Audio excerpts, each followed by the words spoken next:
Good evening, St. Augustine, and welcome on this stormy night. I don't know if you guys have noticed, but anytime we're impacted by a storm, Mike is out of town. So I do have the rain shower and various shower update from Mike Davis. So we'll start off with that. Mike Davis singing in the rain while we are here working in the rain. Everybody, he looks real happy. I don't know. I mean, he's a happy guy.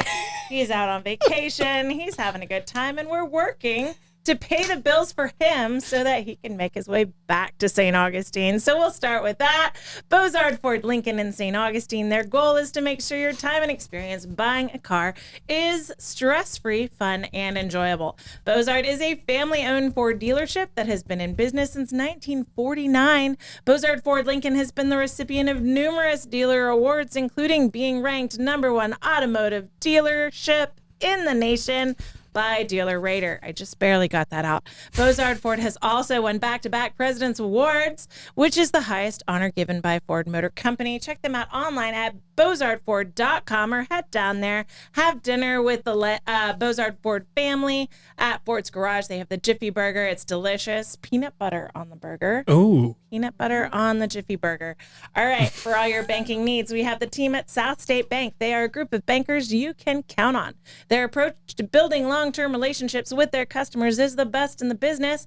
If you are looking for a banking relationship you can depend on, check out South State Bank. They've got 3 locations to serve you in St. Augustine: State Road 312, State Road 16, or the beach. You can also visit them at their website, southstatebank.com. They are a member FDIC. We're not done. Brightway Insurance, the Casey Agency. I hope that you are currently insured, and if you're not, call Brightway Insurance, the Casey Agency. They have proudly stood by their customers since 2008. They have helped people through hurricanes, major floods, hail, and fires. Through these events, the agency has become a much-needed insurance resource in times of trouble and hardship. Honesty and integrity are the pillars of their core values, says owner Ashley Casey. They have prided themselves on being insurance experts while developing strategies that help their clients meet their insurance needs. They truly enjoy the relationships that they have forged with you, St. Augustine. So for all your insurance needs, Brightway Insurance, the Casey Agency. And we've made it to the end of our reads, everybody. Thank you for sticking with me. Land Title of America, whether you realize it or not, when you refinance your or sale or purchase a home, there is a title company involved. Don't get stuck with some out-of-town title company who doesn't give a crap when you are faced with challenges. Stay local and choose Land Title of America. Just call or text Stephen Collins at 904-501-4481. He specializes in all types of real estate transactions. Land Title, your local title company, ensuring America's land one title at a time because they give a crap. And that's the one he always makes me say, crap. Give a crap. In front of my children. Oh. The one time we had kids in here and he had the read, he wouldn't say it. I was like, dude, you make me do this in front of my kids. Oh, yeah. No, he saved that for you, Amanda. You won't say crap in front of the robotics team. Again. All right, we have great guests. I'm going to start out with our returning guest. Welcome back, Trey. Thank you. You're wearing a different shirt. I am. Different hat, too. Different hat. I wear a shirt. lot of hats, yes, Amanda. You do. You are a busy man. You're an author. You're an actor. Yep. You are a marketing professional. Yes, ma'am. And a volunteer. Yes, ma'am. And we're going to talk about your volunteering today. Absolutely. You've brought us a friend. I did. Thank you for introducing me to Sam. Welcome, Sam. Thank you. Nice to meet you. Please say your last name because I can't pronounce it. Absolutely. It's Cianciolo. Cianciolo. Yes. Right. As long as you get the rhythm, you're good, right? Yes, yes. Cianciola. Cianciola. That's pretty All cool. Thank you. Sounds very Italian. It is Italian. Yeah. And to be honest, we don't even pronounce it the way Italians would. So it's just a sham. I'm a sham. I married a Hispanic man with a French last name.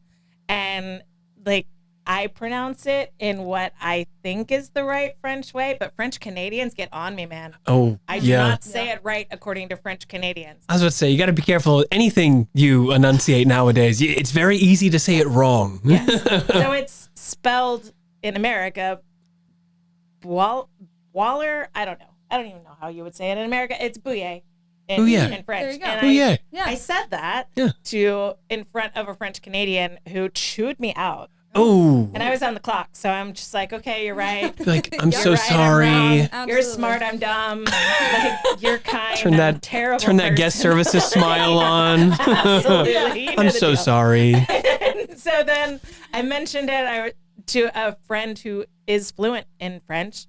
She's actually Swiss, but she speaks French. And she was like, nobody listens to the French Canadians on how to pronounce French. I'm not here for the turf war. I'm just going to say bouillet. And if you like it, then cool. And if you don't, that's cool too. Absolutely. I'm here to accommodate. You tell me I'm wrong. That's fine. On that note. Far too kind. Welcome to Tell Me I'm Wrong today. You guys are here to talk about what? The St. Augustine, I always want to say it wrong. St. Augustine Wild Reserve, right? Yes, St. ma'am. Augustine Wild Reserve. We got it. Awesome. Yes, ma'am. All right. So what is the St. Augustine Wild Reserve? So we are a reserve that is primarily rescuing exotic animals that have been either born in captivity and need a place to go for various reasons, or animals that are coming from show business. Or, for example, back when we first began, we actually took some of Michael Jackson's animals when he finished up with Neverland. So we have a lot of different ties in a lot of different places. Hold on a second. Barbara Jean. She loves Michael Jackson. Oh, good. She is a Michael Jackson super fan Really? and a Prince super fan. You can go see some of Michael Jackson's animals at the St. Augustine Wild Reserve. I'll get you the address. They have since passed. Probably, yeah. You can be where they were. You can be where they were. Be in their presence, show that tribute to them and to Michael. Absolutely. For Michael. Respect Michael and, give to the St. Augustine Wild Reserve if you love Michael Jackson. That's all I'm saying. Exactly.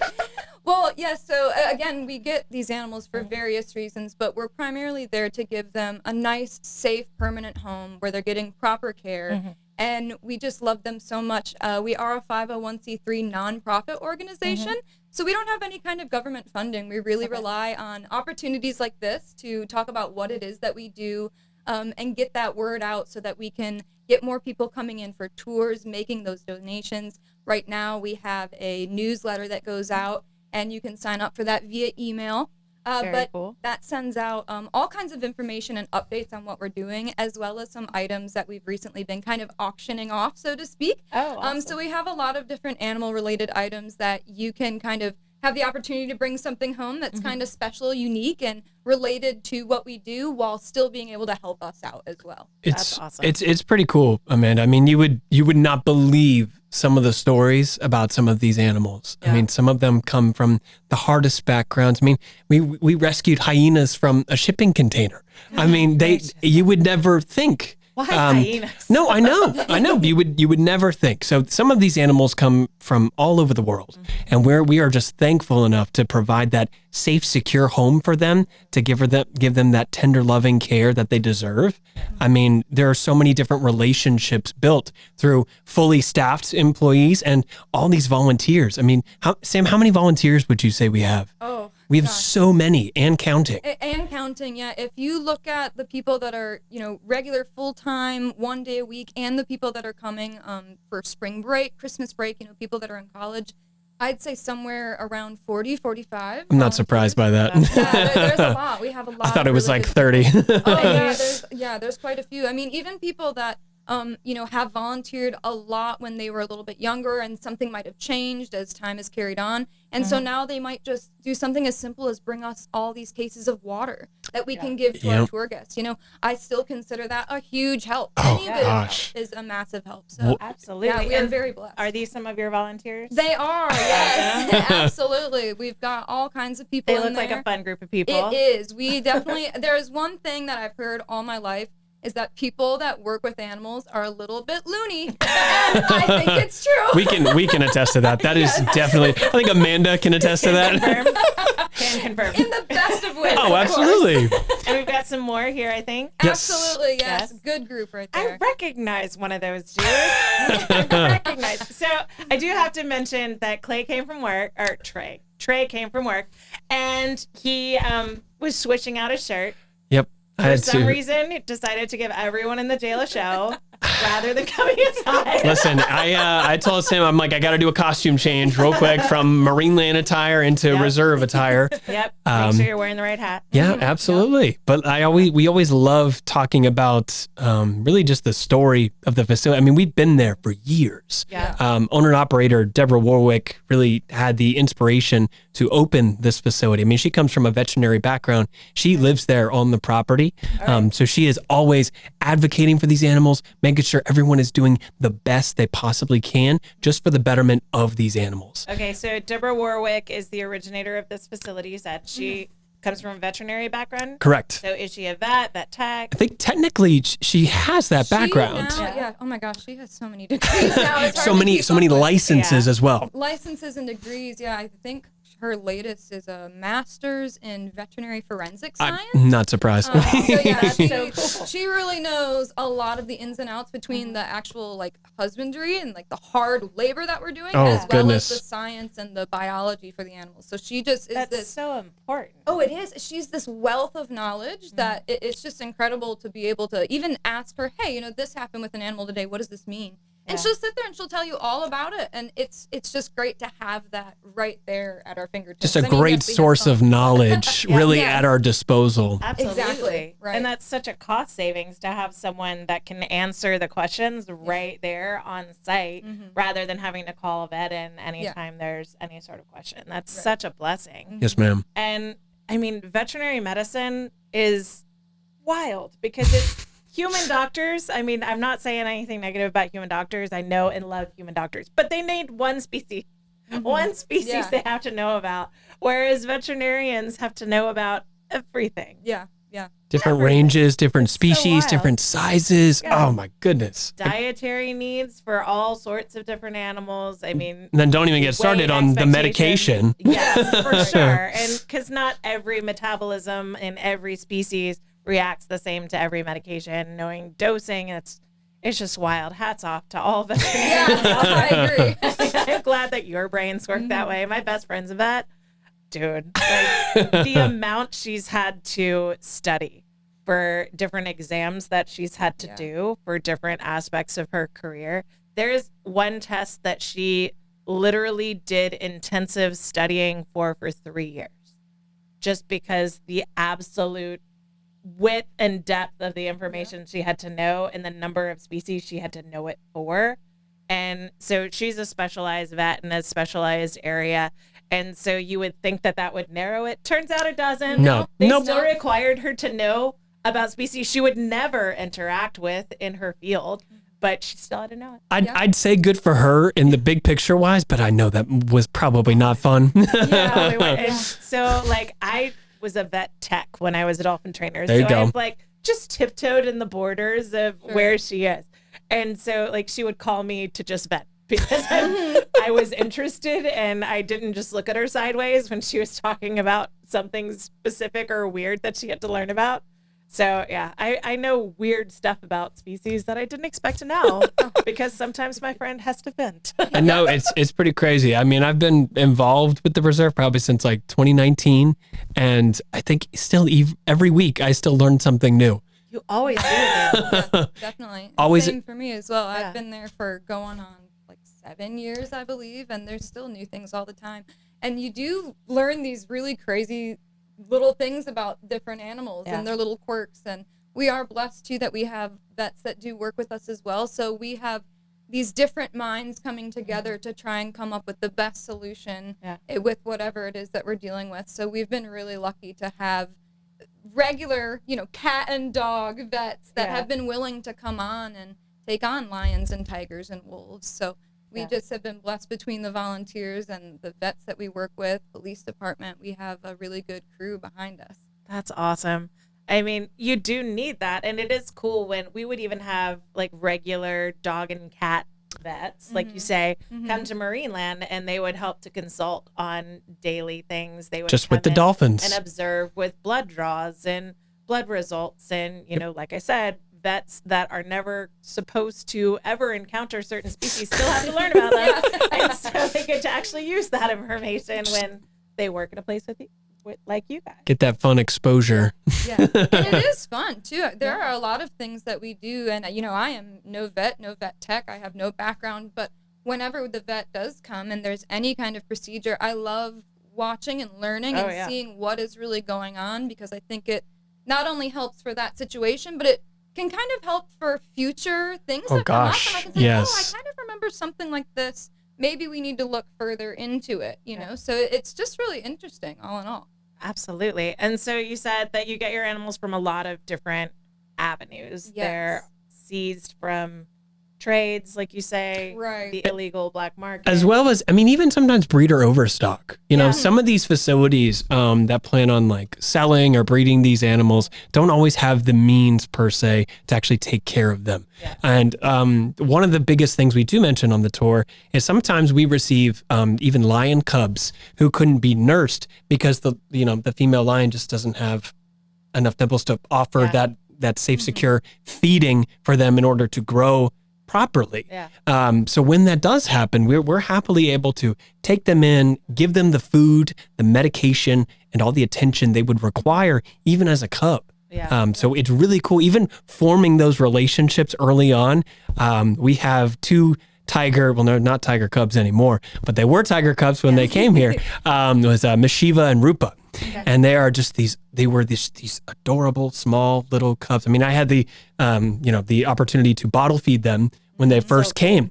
And they're these beautiful sisters, now fully grown, sharing a habitat, and seeing how much they've grown, even like together, flip-flopping personalities. So interesting. Yeah. But even having that privilege to watch them grow and be there for them is just amazing. I could never put a price value on it. That's awesome. So when you do have cubs come in, I know with dolphin babies, we would have to do 24-hour watches, and we were there around the clock. So is that something that you guys do? Yeah. So it does depend on the individual animal, when we get them and what their circumstances were. For example, Rupa and Shiva, they were already born into captivity, so they were relatively comfortable in the setting. So we didn't have to be there 24/7, but it was certainly a full-time gig for their primary caretakers at that time. Oh, yes. So, like you were saying, you offer them the milk and get them, started eating the food. You're becoming that animal's parent, really. Yeah. And I have had the wonderful opportunity in my life to raise a little bobcat. His name is Daiquiri. Daiquiri. And he is now 1 year old. He's a big boy now. Yes. But when he came, he was 3 weeks old. So he was this tiny little being, just opened his eyes, just opened his ears, and his mother was nowhere to be found. So he was deemed non-releasable by Florida Fish and Wildlife. We work with them a lot.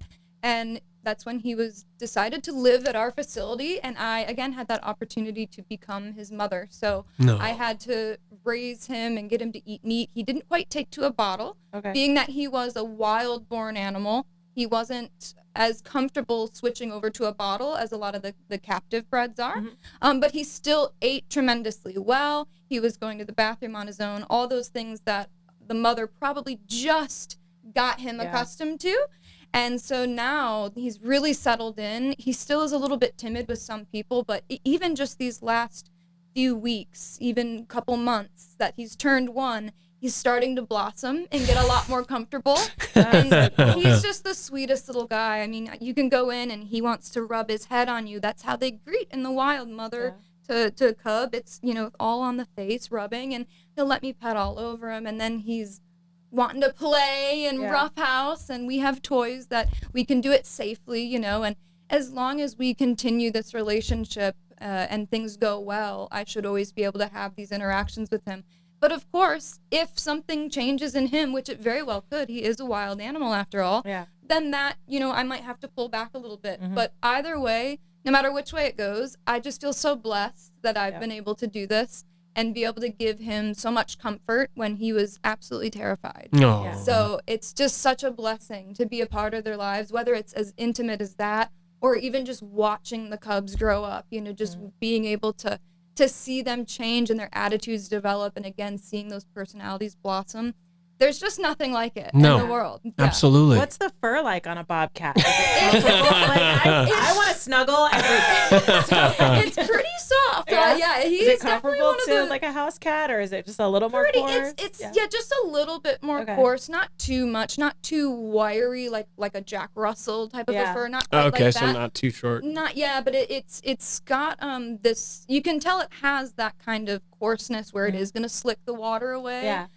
Which I find funny because I'm sure, Trey, you know from cleaning tiger habitats where the animals like to defecate Right in the den sometimes, box. right in the den Right box, in the den box. or right in the water. Oh, Right yes. where you don't want it to be, Yeah. and so that's where he likes to go. Oh, in the water. But he gets nice and slicked off. He can just shake his legs, and then he's like dry right away. Smart. But so it is a very soft, very nice, warm and cozy No. fur, though. Yeah, in the winter time, because of course it's all outdoors, we get a little chilly. Sometimes I go in and I just snuggle in. Oh, Amanda, you got to see photos of Sam He's just special. with her and I think I Daiquiri. do have I mean, it's adorable. I mean, it's me see. He really is a sweet you can see the bond, the trust, Daiquiri. the relationship that the two Let's have see, let built me get this together. out for everybody. I mean, it's incredible. And Sam is just like so cute. the like the tip of the iceberg. We have so many people making so many different relationships with wolves, tigers. I mean, all these big cats. I mean, it happens each and every day. So what variety of species do you have there? We have a lot of what we call class 1 felines, so the bigger cats, lions, tigers, jaguars, one leopard now. Yeah. And then we have the class 2s, the smaller cats, which are like the bobcats, servals, lynxes. We also have a couple cougars, hyenas, like Trey mentioned earlier, 8 wolves. We also have Cougars are some- class 2? Cougars are actually not class 2. Okay, I know. like- Listen. I realize that they Listen. are a separate license, which Yeah. is why I kind of named them all Amanda, separately, all but you yeah. got to know about cougars is that they got an 85% success rate when hunting. That's all you got to know. all you Okay. got. They might as well be their own I was class. gonna say, if there's a class 1, That's probably where they would are. be. Yeah. So cougars and panthers, aren't those sort of synonyms? Yes. So Oh, yes. they really Oh. are the same. Yeah, and you can break it down into like the subspecies as far as where they are, but as far Okay. as their structure and everything, they're relatively similar. Like, you can say Florida panther. Yep. Panther, same thing as a mountain lion if you go travel to the mountains. But Yeah. again, Or they might vary puma, in size a bit. cougar. catamount, There's so many screamer. different names for them. There's about Yeah. 80. Thank 80 you. different names. Yes. Yeah. So wild. You would never guess, right? You would never think. Only making a veterinarian's job harder. That's just what I'm saying. Full circle. Everything just goes Oh, back I to that. love that. Advocating for the vets and how amazing you are today. We have a Amen. question in the audience. Mufasa, was he an animal that lived there for a while? Okay. He was. One of yes. our viewers said that he heard Mufasa once or twice when he was in the neighborhood, so he wanted to know if he was still with you guys. Oh, man. He unfortunately is not. No? Yeah, he passed before I started there, actually, Okay. so I'm not sure. But I think it was shortly before I started. All right. But what I do know is that he definitely was very, very well loved. I hear people talk Yeah. about him all the time. Kind of like Nellie at Marina. Yeah. Legend. Yeah, Legend. legends. Legendary animals. They live forever in our hearts. Now, They do. now most people probably hear probably Taj. Taj. He's one of our larger ligers, if I'm not mistaken. Yep, liger. And You have ligers? yes, ma'am.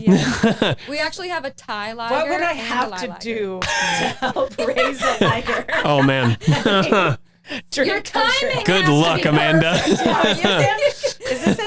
That is actually our golden tabby. Her name Okay. is Satara. Oh, we love Satara. Yeah, she's really special as gorgeous. well. She's very rare. so kind, and she usually will come right up. We always have a nice treat, although maybe 2 treats waiting Yeah. for her. And she has her own back scratcher as Yeah. well. She can't take anyone's back scratcher. Right now. She smells the scent of all the other cats. Just, oh no, Yeah. don't touch me with that. She's a diva. weirdly territorial. Yes, they are. Like you see cats and you see them all like laying on top of each other and you think that they're weirdly territorial. In the wild, most cats are solitary. Yeah. So they don't want to be around other cats unless they're mating or if it's a mother with her cubs. So And that's why my cat bites my other cat on the I want to monitor that. Might want to monitor that social group, Amanda. So we just brought in a female. I guess she's elderly for a cat. Oh. She's 8 years old. And then we have Churro, who's our obese, like 2 to 3 year old tabby that we had adopted before, so we've actually had him longer, and they'll be fine. And then all of a sudden, he just like bites her in the butt, and then she turns around, a machine gun and bats him in the face, and then got to take their corners. Oh, well. It happens. I mean, Cats will be cats. They're Yeah. cats. Big or small, cats will be cats. Yep. So that's the thing. Like, the internet is what it is now, and there are reels and there are fun clips of all sorts of species. And so something that my kids love every year, we're getting closer to fall, so they're going to start happening soon. But the big cats playing with pumpkins. Yes. Is that something that you guys do? Oh, yeah. All the time. Can If there's we a call me? It's great. Yeah, bring us your pumpkins. Okay. Whenever we start getting them, we start taking videos so that we can post online. We've been trying to be a lot more active on our social media. St. Augustine Wild Reserve, just our name, very simply, Facebook and Instagram. So you can scroll back even now to last fall and see all kinds of videos. They'll play with them like it's a bowling ball. They'll pick it up. It's amazing to see them pick up this massive pumpkin with their mouth and just walk around, showing off their kill. They're so proud, And then they'll drop it and it just smashes and cracks. It's great. We've actually had several of our habitats start growing pumpkins because No of the way. seeds. The seeds. So funny. Wait, I mean, which that's nature. which ones? Loki had some. I'm not surprised. Yeah. Sayuri's old habitat. Okay. Yeah, they're So funny. it's a blast. So I'm just spitballing here. If we had a pumpkin carving contest that the big cats could judge, I think people would pay a lot. That'd of money be for pretty that. cool. That would be amazing. Yeah. Like 3 contestant pumpkins get put in, and the first one that gets smashed is the winner. I think that's great. Don't put them in Zara's habitat. Zara, geez. she's our big, like one of our female white lionesses. Yeah. She will just destroy all 3 simultaneously. same time. She is Yeah. quick. She is fast. now. She is driven. She is That's what right. I like. That's what I like in a lady. She's- Quick, fast, and Yep. She knows what she likes, Amanda. Yes, exactly. Can relate. She's right next to this beautiful male white lion named Pharaoh. And previously, I think they were mates once They were. upon a time, and they have this beautiful social group. I mean, that's why they're right next to each other. And sometimes you'll just go by, and after you're done feeding, they'll just kind of hang out in their lockouts, just kind of facing one another, just like almost borderline leaning on each other. It's adorable. But Pharaoh's very lax, very going with the flow, and Zara is like quick to it. She will jump on anything potentially new. She's very scent oriented as well. So that's That Zara. sounds like a perfect marriage. You have the laid back, like slow, easygoing person, and then you have the driven person that makes sure that the slow going person gets where they need to go. It's a perfect marriage. People always marry each other. So we've talked a little bit about species. I have lots of pictures here. Maybe talk about the individuals that you sent me. So we have a hyena. We do. So that Ooh. appears to be Sakani. Ooh, So she is Juba our Sakani? female hyena. Yes, Nice. our other is a male. His name is Juba. And as Trey said earlier, they came from Africa. Actually, they were brought over illegally. And the man that was supposed to take them, he did not show up for them. So he was a no-show, Right. which meant that they were abandoned. And that's why they were in that shipping container for as long as they were, about 6 months. And we finally, actually, I take that back. Another facility had taken them for a couple years, but they were so stressed, so anxious. I mean, again, they were captured from the wild. They sat in this shipping box. Yeah. They were terrified. Yeah. So this facility reached out to us and asked if we would take them because we're a lot more low key. We didn't do as many tours at that time. So we were able to give them kind of a private section of our reserve and let them get comfortable with us. Decompress. Yes, exactly. Yeah. And then shortly after, we had a volunteer who started working with them, and she has really improved their lives. Got to mention Kathy there. She's great. Yes. Kathy on Saturdays has her own part of the tour. So we get to the hyenas, and not only does she have her own little personalized treats for them, and she knows exactly what they like, but she will brush their teeth.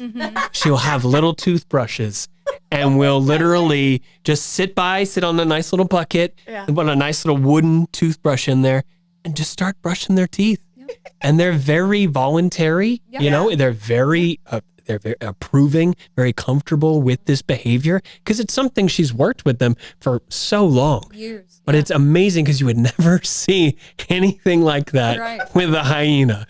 I mean, I think of Lion King and the horde of hyenas in Lion King, and they don't seem to be super cooperative. They have such a bad reputation. They really do. But they're really incredible. I mean, Are they? you Okay. hear about, oh, they're just dirty scavengers. No, they actually hunt.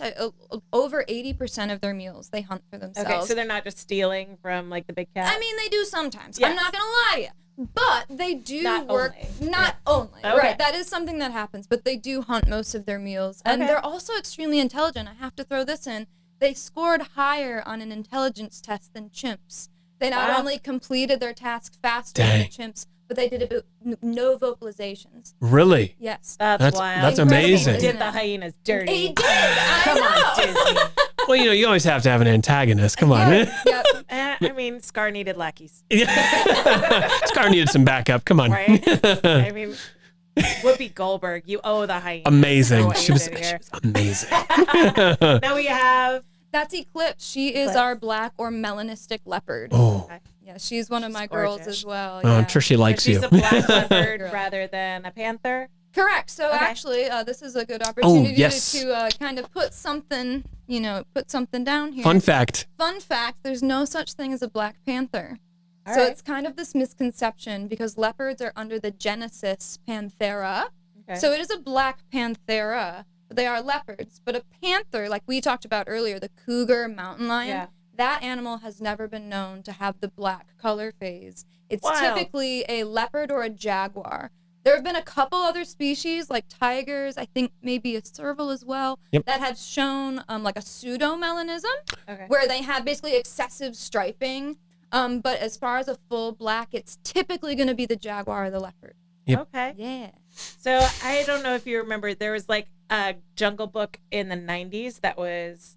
Oh, it yeah. wasn't CGI. No. It was trained animals. Cartoon. Oh, It the was real, trained the live animals. action one. Yes. The live I action. vaguely I remember that one. That's Yes. the first time I ever saw the spots on a Black Yes. Panther. And I was like, wait a second. Like, that's not Wasn't- just a black animal. I was about to say, yeah, wasn't it like a leopard or a jaguar then? I think I think it was a black leopard. Right? Either, yeah. if it I'm had not the sure. spots. I mean, yeah, I'm not sure Well, what either the big way, cat the they leopard use. or the jaguar, you Always can still have see Yeah. the spots. Yeah, yeah, yeah. So cool. Yeah, And so if you it's- catch it in the right lighting, you can see the spots. And then something else that's just kind of a fun fact, whether it's a black leopard or jaguar or a spotted, if you were to shave them, as we do sometimes for procedures, you can see the spots on their skin as well. You would still see them. You would Yeah, still yeah. see it. It's also true for tigers and their stripes. Nice. So hairless tiger would still be a tiger. It would still be a stripe. Still be striped. All right. So cool. Now you know, everybody. Now you know. We're all about Bats the are fun facts. amazing, and those stripes go all the way down. Curtains match the drapes. Sorry. Sorry. Yep, that's where we're going. I love it. I love Yep. it. And so we have a jaguar here. Or That is a leopard? jaguar, exactly. jaguar. So his name is Rio, and he is Oh, one of our he's two beautiful. male jaguars, and he is beautiful. that gorgeous coloration that he has. Absolutely beautiful. Something I'd love to point out, since you can see it just below, if you're looking at it as we are, it's actually to the right. He has the spots that have rings inside of them, or I'm sorry, dots inside of them. So a ring with the dots. Oh, That is okay. a jaguar-like trait. Yes. Yes. Okay. So when you see a big cat that has a ring and then the dots on the inside, you're most likely looking at a jaguar. Leopards have just the ring. They don't have Okay. the dots on the inside. All I right. always like to explain that because I think that the leopards and jaguars look the most similar amongst all the big cats. Next to also cheetahs. A lot of people think that these can be cheetahs, where cheetahs have a solid black dot. Okay. Plus- So those are some of the differences in the coat. I think body structure wise, there's also differences among the two. If we're considering like leopard to jaguar, jaguars are much stockier, much stronger, and they have the bite pressure of 1,500 pounds. Is that correct? So I mean, these guys, these jaguars are used to eating caiman, eating alligators and crocodiles. Yeah. That's their go-to snack. I mean, but they're the most aquatic of the big they cats. are the most aquatic of the Yep. big cats. No, it's always amazing, and I love showing both Rio and his brother Diego, because when we first received them, we did have primary handlers that were working intently with both of them, and they got to share a habitat until they reach sexual maturity, and that's when we separate the two, and they continue to live these long, happy lifespans. So, But we always love bragging about them on the tours, though. Yeah, we do. They're really impressive. Yeah. So now I get why we're the Jacksonville Jaguars. It's not just alliteration.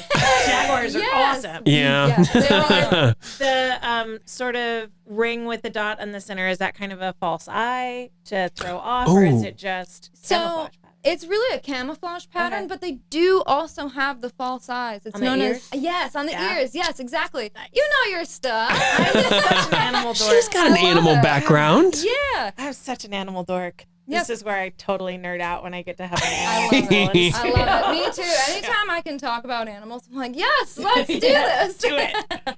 So we've got a couple more critters here. I'm going the wrong way on my scroll. We've got some tigers. Yes. Love tigers. That's Venus and Apollo. So Venus is in the front of that photo, and Apollo, She's her brother, is in the gorgeous. back.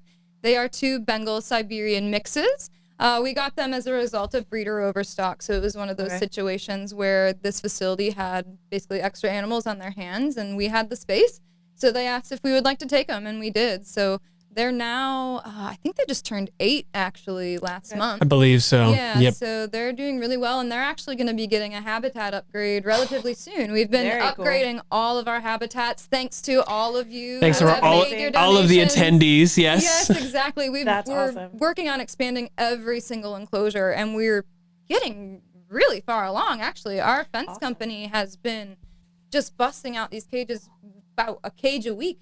When Nice. we're ready, we bring them in and they pop it up. It's incredible. Sam, I think you should definitely notate not only the Florida standard via enclosure versus a California standard Yes. via enclosure, because it's amazing how big we're making them is above the Florida standard. All Yes. right. So this is kind of like a king size versus a California king. Yeah, in a way.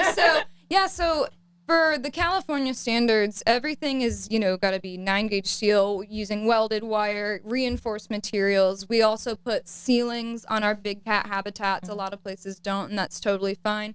We choose to do it because they have some of the strictest requirements in the country for exotic animal enclosures.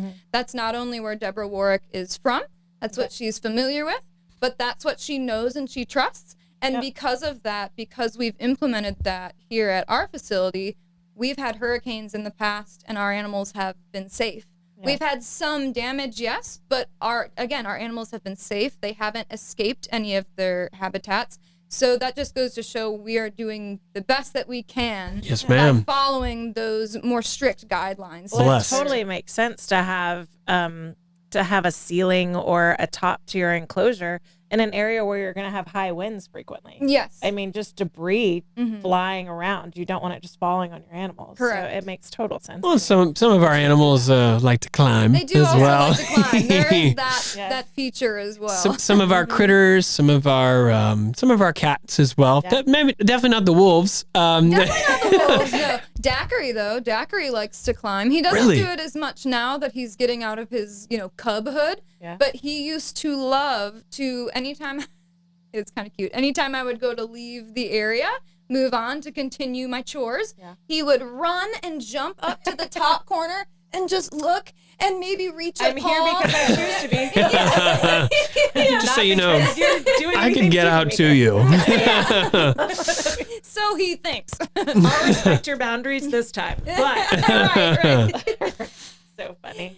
Oh, it's so cute. All right. So we've got another one. I love this face. That is our beautiful girl, Topaz. Oh. She is, again, a cougar panther. So much love for Topaz. Just got her new habitat. She Yeah. did. Loving it. It's incredible. Multiple floors, if you will. Yes, indeed. She has all these different platforms. I think 3 different levels on the one side, as well as her big den box and a jump box on the other side. So she has not only her square footage, but she can go up as well. Yeah. And she loves it. I mean, she will wait on that top platform for you to come by, and you're looking at her I'm like, hey, up at the cougar. got Hi, a you treat know. for you if you'd like. And she will. She'll jump down from, gosh, I would say that top platform is, Like 8 to 10 feet. What do I you was think? going to say about 10, Yep. probably, about 10 feet. Well, And she'll just jump right down with ease and say, okay, I'm ready for my chicken. 2 weeks ago, I saw Brian do it. He just walked up and he was just like trying to get her attention. Hey, I got a nice piece of chicken for you. Yep. And she saw it, descended slowly, and then starts walking down the platform as if, I mean, she is like working it. So she gets to the edge, A catwalk, if you will. Thank you so much. You knew what I was trying to say. And she works the catwalk, and she finally, and then Brian is like reaching up as high as he can just to give her that piece of chicken. But we give them full diets. I mean, sometimes like I think it's not every day. I think it's like every other day. It does depend on the cat and the animal as well. Right. Yeah. Typically, we feed Monday, Wednesday, Friday, and Saturday. Yep. And the reason for that is that these animals would not eat every day in the wild. Yeah. They might eat once a week, maybe even once every 2 weeks. No grocery stores in the No jungle grocery providing stores, daily believe it or meals. not. Yep. No And Postmates, no Uber Eats. I think No, Amanda's used to fish prep every day because our dolphins Daily fish eat prep. every That's freaking why I'm day. allergic to latex. Really? Yeah, from working the fish house. But from Because putting you have rubber gloves on, we would use the dish gloves just to protect our skin because Yeah. we're in ice for hours when you're doing fish house. Especially it started in my intern career. So I always had to have Amanda gloves that were latex free smart. because I that developed latex. I can't eat bananas now. You got to. You gotta be careful. Even sifting through the fish as well. Yeah. Sometimes you can get a bone through your fingernail. I mean, that it was happens. I mean, sometimes I dare I say, it may even happen during diets as well for us at the reserve. Yeah, with those sharp bones, we'll take a chicken and a whole chicken, chop it in half. Those little ribs. It's the little The ones. little rib bones. They just They'll get you. Yeah, they will. Speaking from experience. Dude, we had one animal that needed a little extra support one winter. He was an older animal and he was having trouble processing bones. And so we had to debone all of his fish for him. What? And so we had to do fish house for everybody. He had his own buckets that then had to be deboned for him. So were you like full on like Japanese grill, like slicing and dicing and We were cleaning and slicing serving? dicing. We got to the point at one point that he was just like, no, these feel weird. And so he wouldn't eat the deboned fish. And so we had to do gruel and give him gruel. Ooh. But we got him through. Yeah, I understand. It's what you got to do. Yeah, I mean, Sometimes an animal needs a little extra support. We have cats that have favorite parts of their diet as well, that they prefer that. Miss Sahara loves her meatballs. She does. She loves a good meatball. You take that ground beef. I mean, you have to literally make In a bowl. a meatball. Not a meat square. And then say, okay, here you go. And So what that tells me is one of that cat's handlers at one point was like, this will be funny enrichment. And the cat was like, and now that is your full-time job. I only want that. I only want that. I don't want anything else. Right? You got to be careful with kids and animals what you do as a group because they might want you to replicate. They're spoiled rotten. They really are. I couldn't honestly. If you come out and you see us, you experience one of these tours, you're gonna see relationships. You're gonna see animals happy, healthy, wanting to see people, and then tour guides wanting to teach our guests about each one of these animals as well. Yeah, and I mean, this guy looks happy. Oh, I want to be this guy. Who's that guy? This is Gita. Oh, we love Gita. Yes, In a pool. Gita, she's and you know Napping. what else? That's her drinking water. She says, "I don't care if I fits, I sits. I am a cat." You got some good photos in here. I knew I would have some good ones. Well, Yes, aren't you in charge of social media as I do well? do our social media, Amanda, yes. Sam does a wonderful job with the social media. Thank you. I mean, there's all the different animals each and every day. You do a phenomenal job. Thank you. I do have help. My friend Abby helps me out a lot. Nice. And Kathy, actually, who we mentioned earlier, she actually sends me a lot of her photos. She takes some great photos. I've got your Facebook up right here. Yeah. Oh, gosh. Is this a liger, white tiger? So What that's am I a white looking at? tiger. That's actually All right. Gita, that same Okay. tiger we were just looking at. Nice. A little more alert. A little more jumping out of the water instead of lounging in that particular She is so kind. She is probably one of the most low maintenance tigers you will ever see. Oh my goodness. So gentle, so kind, so curious. I mean, there's not an aggressive bone, a playful bone in her body, Playful, yes. not an aggressive bone in her I've body. never seen any aggression out of her. Never. I just want No, one ma'am. nap in the lap of a tiger. And if that's how I die, It's a pretty So be it. it's a pretty tall order, Amanda. just one. I don't even think we experienced something like that. For one. I know. It's the unrealistic expectations of someone who doesn't have a relationship with these animals and doesn't know what it takes to take care of them. But a girl can dream. What can I say? Good for you. Good for you.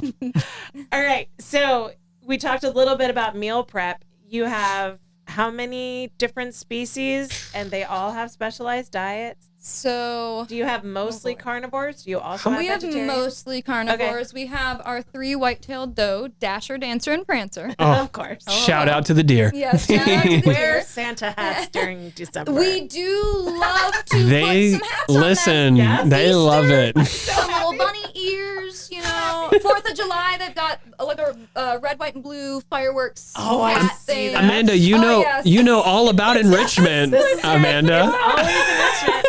It's not just enrichment for the animals. Sometimes it's enrichment for the body. Exactly. It goes As long both as ways. everyone's happy, then everyone's happy. Yes, Exactly. ma'am. Right? So yeah, we do have some, again, the deer. We also have Maya, our coati, who does Yeah. some fruits and veggies, and then We've heard a little about porcupine. Maya. You've heard a lot about Maya. Sure, you've heard a lot about Maya. Oh my Yeah. goodness. And then we have a porcupine as well, and she Oh, eats. So everyone calls her Callie, and then there's Kali. Is it just Callie? Callie. Okay, yeah. cool. I just want to make Is this sure. Callie? Our porcupine, Yes, that's Oh my Callie. goodness. our beautiful porcupine who had a is. root canal. She did have a root canal. I love her bouffant side sweep. Yes, isn't that beautiful? She really just is a stylish porcupine. She's Yes, she an is. African crested, so that's helping along with that nice, kind of layover there. But she is a She really just sweet had a little root girl canal. too. Girl, can relate. It's just a while ago. I think that's the story. I think that's the story we just love talking about on the tour. It's just interesting because not many porcupines have needed a root canal, but they're members of the rodent family, so the teeth are always growing. Yep. She had a little bit of trouble, so we did go ahead and Well, take care of that. for her. Amanda, that and our tour guides have root canals, so they like have a connection to Callie. There's some empathy there. They're like, not only did Callie have a root canal, guess who also had one? Yeah. So we do have another question from the audience. Yes. Are there sign language tours offered? Oh, I would love for that to be true, but unfortunately at this time, I don't think we have anybody that does sign probably just have language. to look into a potential Yeah. interpreter. I might have some numbers of people that you can call. Okay. So we'll see. Bobby, I'll keep you updated if we get something working. That'd be a great opportunity, I Yeah. think. Just a completely different I've audience. thought Yeah. about that before, actually, because I would really love to open it up for more people to be able to not only, see them, but to know what we're saying, be able to learn about them too for anyone.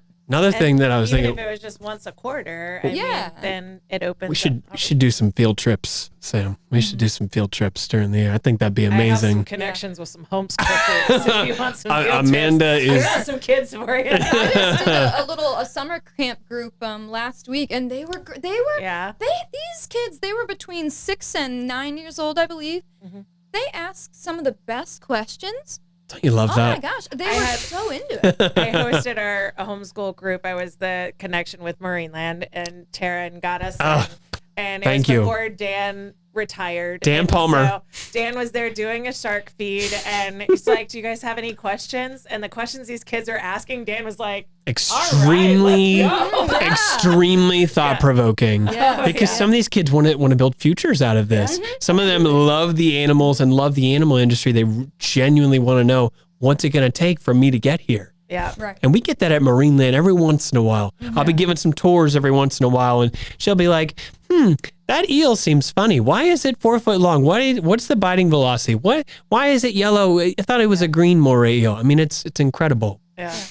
And then sometimes you're on a microphone answering questions, and someone asks, "How do dolphins sleep in nests in the ocean?" And you're like, Oh, "Somebody did not watch Discovery Channel growing up." that first half of the question was great. Was great. You lost me the That's second. so that's how I rephrased the question so that I could ask it. In nests. Because we did a Q&A in Top Deck. So underneath the blue arches, for all of you that have been in St. Augustine for forever. Awesome. The last show that we would do was we had mothers and daughters in that habitat. And so we didn't ask them to do a whole lot. We would do Q&As while we would feed the animals. And so it was just, you never knew what you were going to get. Because the interns would just carry the microphones out and just stick it in anyone's face that had a question. And so I got, do dolphins sleep in nests in coral reefs? And I'm like, how? How am I going to ask this question on a microphone without like embarrassing this person? So I'm like, how do dolphins sleep? All right, There we they go. don't need nests or anything like that. They sleep with half their brain. Like, Amanda, I had a great question the other day. Yeah. I was giving a tour for Marineland, helping out the education team, and we had a lovely guest, and they were so confident in this question. They said, so when you let the dolphins out in the ocean, do you just like ring the dinner bell and they just come right back? Or how does that work? Sir, I believe you think you're at Dolphin Research Center.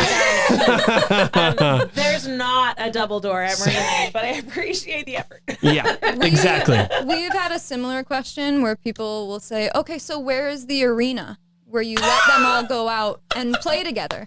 We go, it's not a play together. It would be a who wins and gets to keep this territory kind of a thing. It's the ultimate showdown. We do not do coliseums at the reserve. No, what are you talking about? That is not a thing. Are you not entertained? I am entertained by the Christmas hats. I found it. Yes. Dasher, Dancer, or Prancer. Oh my gosh. I'm sorry, I'm a little ADD today. I love it. I had to find the Christmas hats. All right. It's all good. So you do have Instagram. Yes. St. Augustine Wild Reserve. You have Facebook, St. Augustine Wild Reserve. You have a website. It's right here. Is there, by any chance, a donate button on this website? There should be somewhere through there. Right here. All right. Yes. So we've got donate, and then we've got set up a monthly donation. So is this just an automatic withdrawal sort of gift? Yes, exactly. So you can set it up for as little as like $10, or you can set it up for anything more than that, and it'll just come out monthly, just as it says. That's awesome. And you guys only survive on donations. That is correct. And what people give for tours. So how do you book a tour? So you can go to our website, and it will take you to our booking site, and you can pick whatever day it is that you want. We do tours Monday, Wednesday, Friday, and Saturday. There are 2 tours on Saturdays, one at 11 a.m. and one at 2 p.m. Come to the 11 one on Saturday. That's where Trey is. I promise. Show you a good time. You will find a familiar face. Listen, I promise. We'll give you the best tour possible, okay? And if you can't make it to the Saturday, come to the Monday at 2 p.m. because that's my tour. You might have a familiar side. Will we see, maybe, just maybe, if I can get it to come up, just maybe. Potentially. Possibly. This dude with this animal that I can't find in my scroll because Oh, you're looking for me? Is that why? I know. It's here. It's here. I know it's here. It's in there somewhere. There it is. Oh, lovely. Thank you so very much, Amanda. That's you and Maya, right? Yes, ma'am. And I met Maya. She was rescued from breeder overstock back in 2019. And I did not meet her probably until about September 19th of 2019. And I remember that day very well. It's the first time I'd been with the reserve for about a year, training with Miss Natalie Hughes. And we finally had permission to, this is my first habitat I'm actually getting to go in with an animal. Okay. And you proceed with caution, you monitor the animal, you want to make sure they're in good standing, good health, feeling positive, feeling curious in all the best ways. And she was. She wasn't having any negative precursors or anything. So once we established that she was feeling in a good mood, I finally came over to her, and I wear these big black rain boots, and she's this little tiny kit of a baby coati. She's only maybe 2 months old. So she was born in May of 2019. So she was only a couple months old at that time. And she starts climbing me like a jungle gym. I mean, from the boot to the leg to the arm, and just perched right on my shoulder. Mm-hmm. And then slid into my arms like you would hold a baby. Yeah. And I was touched. I said, "Oh, well, I'm coming back in here." This one's mine. She's like, "I like this one. You smell interesting." Since they are so scent oriented, I didn't know what a coati was. I didn't know what coati/coatimundi was. And I said, I'm going to learn everything about coatimundis. Yeah. And I came in, I visited her every week after that for probably another year until it was time for me to sadly move away. I moved to Panama City from about 2020 to about 2023. And I came back about January 2023. You better believe the first thing I did was say, hey, I'm back in town. I'd love to volunteer at the reserve again and kind of hang out with Maya. And they're like, yeah. Well, let's get you back in there. And by that point, she's gone through sexual maturity. Mm-hmm. She's an older coatimundi. So she is the matriarch. She is the queen bee of this habitat. Mm-hmm. If she doesn't want you in there, she's not going to hang out with you. She doesn't want to see you. She doesn't want to smell you. I say when, I say who, I say how much. Yes, ma'am. And that's exactly who she is. Yeah. But after, I think it took me 2 months of going in there, sitting, and just waiting she was very mad that I left. Was just trying to incentivize, trying to rebuild this relationship. Because I had like months with this coati, watching her grow, watching her experience all these new things, changing habitats, and then really just becoming the fully grown female coati that she is today. Eventually, I did win her trust again, as you can see in the photo. Yeah. She climbed right over, so she loves climbing the roof of her habitat with those long nails that she has on her hands. And well, actually, so she'll kind of lay on the top of my head for about a minute or so, and then I'll start to move. Then her legs will kind of descend onto my shoulder, and then she'll just plop. those long nails right there on your hat. You will see them. Yeah. Yes, ma'am. Now, nobody goes to you. don't pet a fully grown coati. It just doesn't happen. Since this is my space. I like being in control. Yeah. She does not let anyone do this with her. This is a long time of relationship building, constantly reinforcing good behavior, and just being lucky enough to be at the right place at the right time. Yeah. Well, so that's so cool. Very blessed. She's got a very sweet face. Yeah, she does. It's really cute. Her nose looks like it's almost an anteater, right? So it's an elongated snout, if you will, and it's so interesting. She loves smelling people's body odor. That's one of their favorite scents. You picked the perfect day to take a shower. When you have to go in with Absolutely. Well, no, sometimes I'll put like a little vanilla extract, a little pumpkin spice, just a little bit, and I'll just put my hands up, and she's like, oh. I know that smell. I'm going to climb right over there. I want to smell that. Put some of that on my fur. Ooh, now I'm smelling good. And it's so funny. I'll put a little bit just on the edge, and she'll just start like putting it on her fur too. That's just Maya. Vanilla extract goes across species then. Listen. All right. It's a sweet treat. It is. It is. We love it. They love it. Well, so vanilla comes from Madagascar, right? Where do coatimundis come from? Oh gosh, well, there's 3 different species of coatimundis throughout the world. So the first one is the South American coatimundi. That's what Maya is. The next one is the Northern American white-nosed coati. And then there is the mountain coatimundi as well. So differentiating between the 3, it really does depend. But every animal, every coati has their own personality. Yeah. So just because one animal likes it does not mean another one is going to like it. I was just kind of trying to figure out if there was like a genetic sort of this comes from where I come from affinity. Oh, sounds like she just likes it because she likes it. Which is okay. I was just experimenting with different scents. Sometimes it was peppermint. Sometimes it was just different approved scents. Yeah, and that works for all the different animals we have. I mean, something as simple as catnip. The cats will react to that, and some of them do, and some of them don't. Yeah, and it's just depending on the individual, but we'll also use cinnamon. I love cinnamon. Certain, just like body sprays, you can spray a log and just let them sniff it and scratch it. A little fragrance, a little perfume. Just a little something here and there, and they really like that.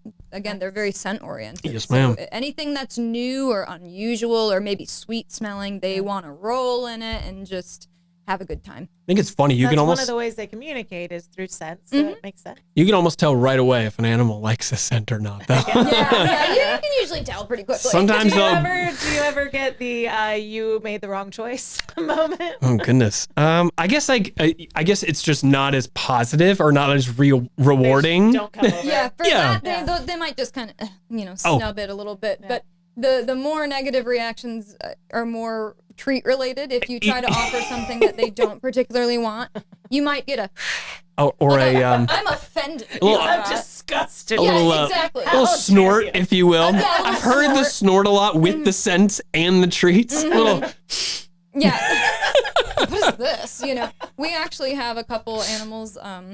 Topaz is one of them. She, for whatever reason, doesn't like chicken thighs. A drumstick is fine. Still dark meat. But the thigh, no.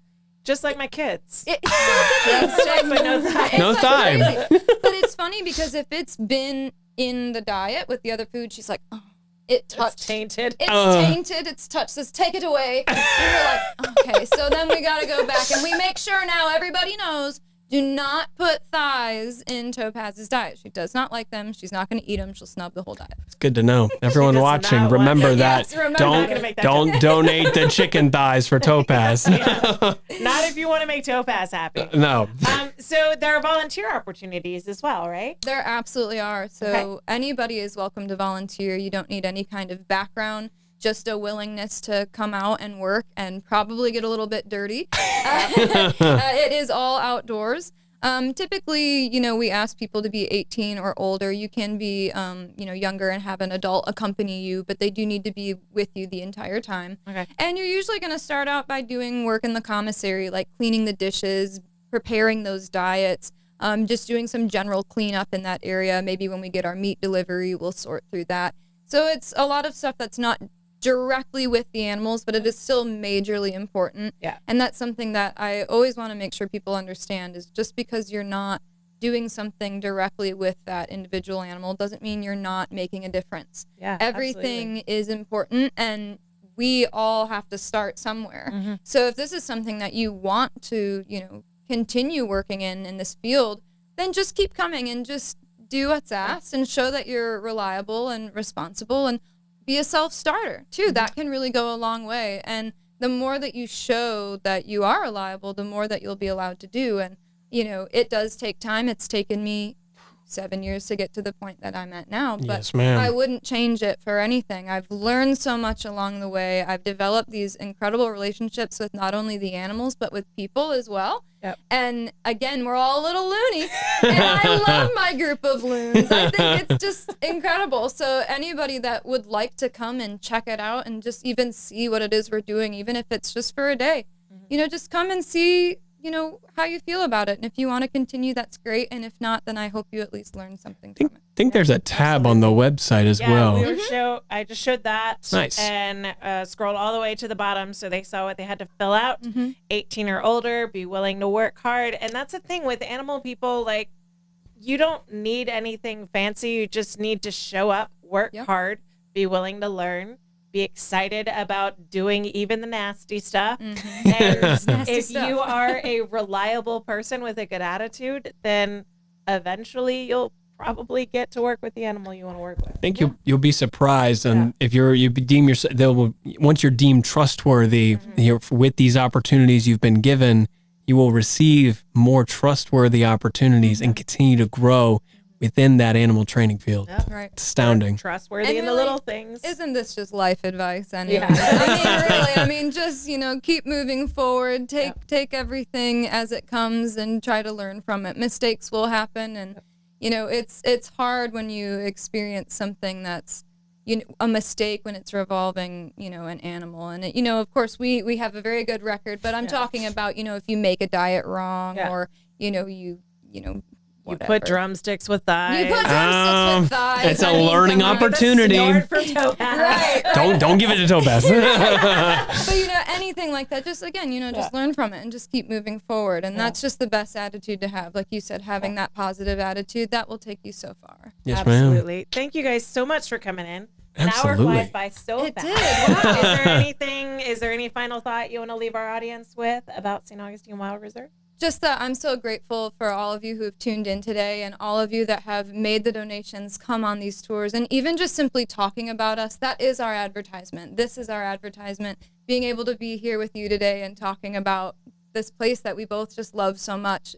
This is the best thing that we can do. I wouldn't want to spend my tropical storm any other way. Thanks for coming for a tropical storm party with me. Thank you guys for tuning in. I hope you'll go to their Facebook, to their Instagram. I'll drop it in the comments, and their website. And any amount of sharing, any amount of getting the word out, donations, volunteering, book a tour, go down and see the work that they're doing. Tell them that you saw Trey and Sam on the 904 Now, and maybe they'll come back and see us again. Thank you guys so much for being here. Thank you, Trey. Absolutely. Thank you, Always Amanda. Fun to have you. Always fun to be Maybe here. You'll come by sometime soon again. I'll see you soon. Thank you, guys. So nice to meet you. Absolutely, you as well. And thank you all. Stay safe out there. Stay dry. Eat all your snacks. Have fun. Bye, guys. Sweet.